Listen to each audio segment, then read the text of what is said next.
அனைவருக்கும் வணக்கம். மருத்துவர் ஐயா அவர்கள் ஓர் வரலாற்று நிகழ்வை பதிவு செய்திருக்கிறார். அந்த பதிவைத்தான் நாம் பார்க்க இருக்கிறோம்.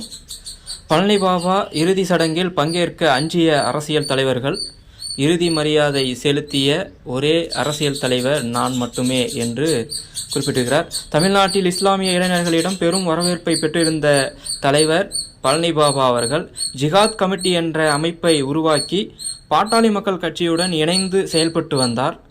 திமுகவும் அதிமுகவும் தமிழ்நாட்டு மக்களுக்கு இழைத்த துரோகங்களை மேடை போட்டு அம்பலப்படுத்தி வந்தார். மருத்துவர் ராமதாஸ் அவர்களால் தான் தமிழ்நாட்டில் சமூக அரசியல் மாற்றத்தை ஏற்படுத்த முடியும் என்று பல மேடைகளில் முழங்கினார். எனது நெருங்கிய நண்பராக திகழ்ந்தார் என்று மருத்துவர் ஐயா அவர்கள் குறிப்பிட்டார்.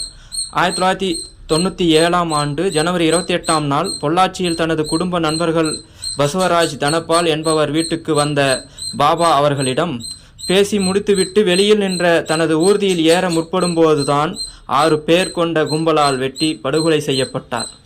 அவரது உடல் திண்டுக்கல் மாவட்டம் பழனியை அடுத்த புது ஆயக்குடி அடுத்த நாள் கொண்டு செல்லப்பட்டது, நல்லடக்கம் செய்யப்பட்டது. பழனி பாபாவின் இறுதி சடங்குகளில் கலந்து கொள்ள தமிழகத்தின் அனைத்து அரசியல் கட்சி தலைவர்களும் அஞ்சினார்கள்.